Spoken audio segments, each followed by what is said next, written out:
Alright, so we've talked about simple harmonic motion. What we want to talk about today is not so simple harmonic motion. I guess it should be not so simple harmonic motion or damped harmonic motion. What I have up here is what's represented as an underdamped system, which means that there's a dampening on that system. It's bringing that object eventually to its equilibrium point.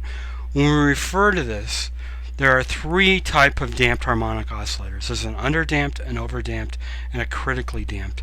This one's an underdamped. Now, the really cool thing about a damped oscillator is that if you were to look at the amplitude of each cycle, okay, looking at the amplitude at each cycle, you find that those positional values look something that are, those positional values can be represented by this equation.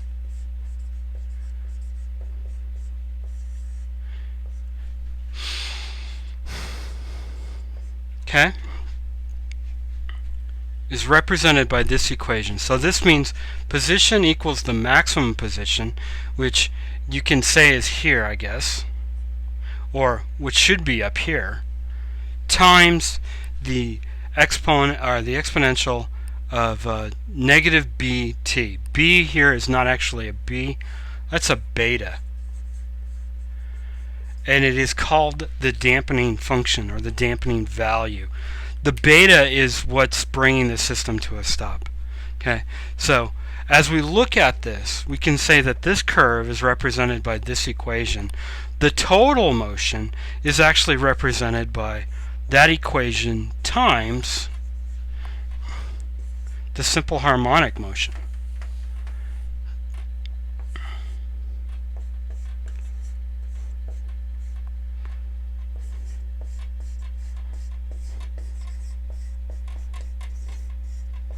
That's the total motion right there.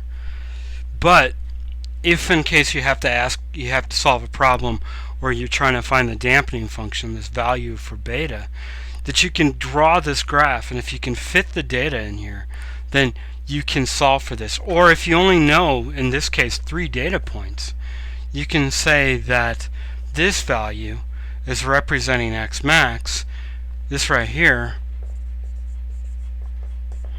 and this value is representing x final, okay, and then this range from here to here, and I should have said this,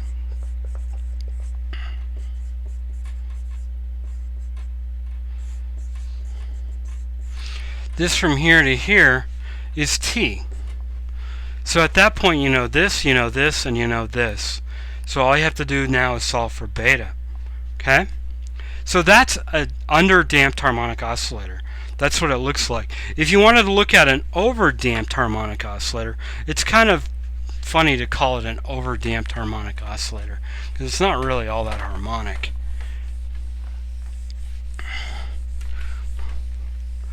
An overdamped harmonic oscillator will look something like this.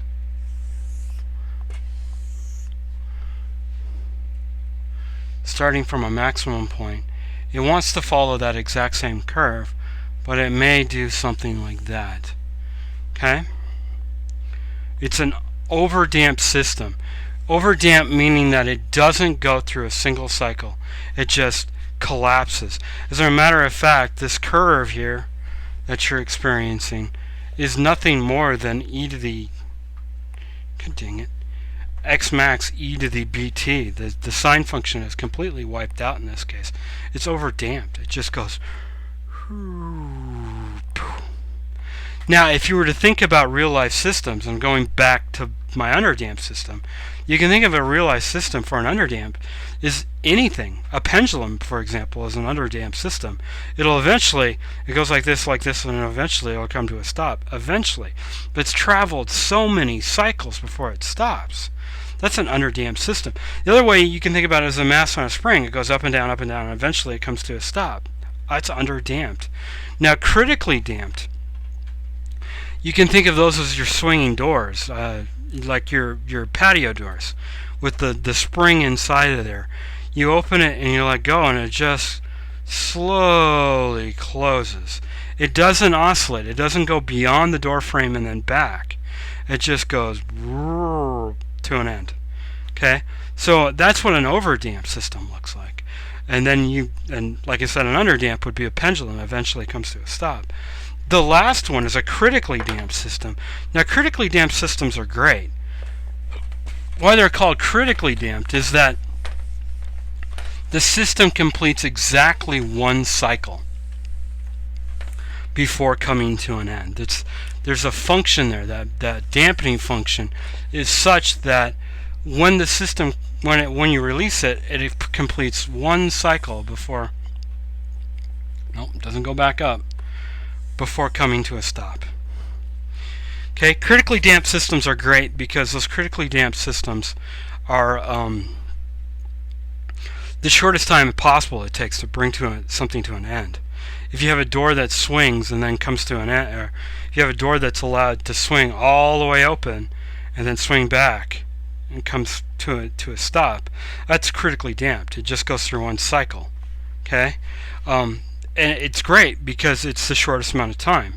If you need a system that needs to stop in the shortest amount of time, you want a critically damped system. So you can look for those systems in some cases. In some cases you can't. A critically damped won't work for a door because there's a frame in the way. It smacks that frame. Okay? Now, to solve for a critically damped system, we do it exactly like we do for an underdamped system, except for we need to use this data point. Okay, and this data point.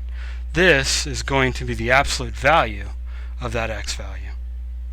Okay, so you're just going to shift it over there, and then you can describe that motion by E x max. X is equal to x max e to the negative beta t. Okay, you know your time, you know your x max, you know this x. Solve. Or if you must, make this value 0 and see what it takes. The only problem with that is that this point is also 0. Well, no. There is no problem with that because you're following this trend, not that trend.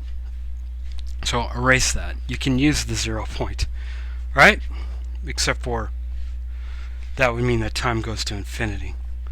Use that point. That point and that point. This is x. This is x max. You're following this curve right here. Okay, it's a critically damped, or that's a critically damped system. So that's the not so simple harmonic motion. All you really need to know is what makes a critically damped system critically damped, an underdamped system underdamped, overdamped, and be able to solve for this dampening function. Okay, cool.